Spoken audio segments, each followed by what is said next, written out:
to all of us as Mrs. Minnijean Brown Trickey. Most of you know that Mrs. Brown Trickey was one of the Little Rock Nine. In 1957, 54 years ago, boys and girls, she wanted to attend Central High School. And most of you have seen that beautiful historic building downtown called Central High School. Raise your hand only if you've seen that beautiful building. You've driven past it and seen it. Thank you. Hands down. Boys and girls, probably some of you have brothers and sisters or cousins that go to school there. Well, in 1957, Miss Minnijean wanted to go to school there. And many of you know that school year, 1957-58, the crisis that happened when the 9 African-American children, young people, wanted to go to school there, and that year propelled the civil rights movement in the whole United States. It was not just a local problem. It was a problem all over the United States. The governor of Arkansas was involved, the president of the United States was involved, and it sent tremors through the whole United States. And we are so lucky to have Miss Minnijean Brown Trickey here to tell us about it today. She was there. How rare is it that you get to talk to someone who was such an important part of history, talk to them firsthand, and have them tell you what it was really like. Boys and girls, many of your parents weren't even born in 1957. So it's just such a historical event, and we all feel so blessed to have you here with us today to talk. To kick it off, boys and girls, you all participated in the African American History Month. Adriana Rabell, who's one of my 3rd grade students, is the reason all this happened. Adriana's mom and dad, her daddy's sitting right over there, he went to Templar's Mosaic and met Miss Phyllis Brown, who's in the orange jacket, and that's the sister of Miss Minnijean. Well, they met Adriana's mom and dad, and they got to talking and said, maybe Miss Minnijean could make a school visit and tell us about that 1957 crisis. And we emailed back and forth, and lo and behold, we got Miss Minnijean at Forest Park. And it's all due to Adriana and her mom and dad, okay?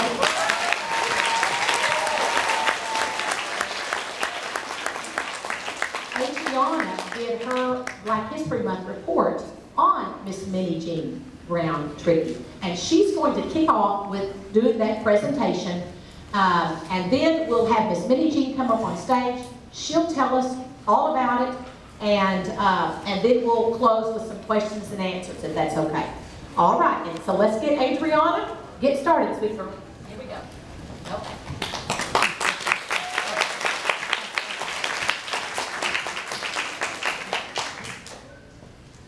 Footprints worth following, Minnijean Brown. This project is about the life of Minnijean Brown. Minnijean was born on September 11, 1941 in Little Rock, Arkansas. Her mother, Imogene, was a nurse, and her father, Willie Brown, was a landscaping contractor. Minnijean was the eldest amongst her 3 siblings. She is also known for being one of the members of the Little Rock Nine. Who were the Little Rock Nine? This is Minnijean.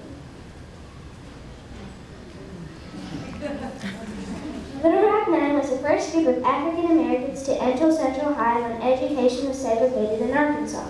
The Jim Crow laws ruled since 1896 that white and black people should live their lives apart from each other. In many cities, blacks and whites could not use the same schools, railway cars, hospitals, restrooms, theaters, restaurants, parks, even elevators and drinking fountains. This was not only wrong, it was unfair because the places that the white people attended and used were much better. In 1954, the Supreme Court ruled that segregation was illegal. The Little Rock Education Board decided that they would start desegregating just one school, Central High, in 1957. Many black students wanted to attend Central High School. The officials in the school district elected about 75 candidates, the best in the city, to attend the all-white high school. But in the end, the majority of them decided not to join because their families knew it could bring a lot of trouble. So only 9 students showed up for the first day of school. the third day of September 1957. The streets around Central were crowded with restless people. It was hard for them to move around because a white crowd blocked the line. They knew they were going to have disadvantages at Central. The superintendent told them that they could not participate in team sports, run for student office, belong to any clubs or music bands, or attend dances. This is especially bad for Minnijean because she was a great singer and had acted in many school plays. It was terrible news to know that she could not pursue her singing and acting talents in a school club. They, however, did not expect such a large crowd showing anger at them. It was Governor Orville Faubus who started the crisis. At first, he agreed to integration, but later he disagreed because the white people convinced him it was a better idea to oppose it. They said, "Faubus, if you go against integration, you will be governor twice in a row." Faubus immediately sent the Arkansas National Guard to Central. Daisy Bates heard about this and contacted every Little Rock 9, but the Eckberts. They did not have a telephone. The next day, when Elizabeth got to Central, she was threatened. The mob taunted her, saying, "Get a rope, let's lynch her." "Don't let them see you cry," a reporter told her. The next day, she knew she had to go to Daisy's. It took a week before the 9 could get into the school. When Minnijean and the others went to their first day at Central, the Arkansas National Guard was there. Minnijean thanked God because she thought they were there to help, but the guards wouldn't let her in. It took the Screaming Eagles, the 101st Airborne Division sent by President Eisenhower, to make sure that the Little Rock 9 could get into the school without being harmed. When Minnijean felt the federal soldiers' protection, she said, "This is the first time I feel like an American citizen." After they got in, the 9 were bothered every day. It seemed that students had concentrated their efforts on Minnijean because she was insulted, spat on, pushed, and mocked. She was probably the main target because she always showed self-confidence and optimism. One day, tired of being shoved and name-called, she dumped her bowl of chili on a white boy who blocked her in the cafeteria. The cafeteria staff, all of them black, applauded at the incident. She was briefly suspended.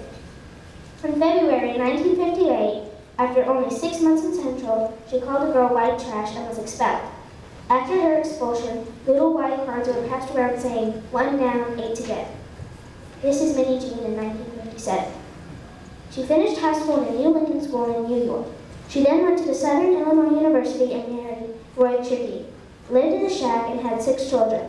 She educated them by herself and let them find out on their own about the crisis at Central High. Today, she lives with her daughter, Spirit Trickey, here in Little Rock.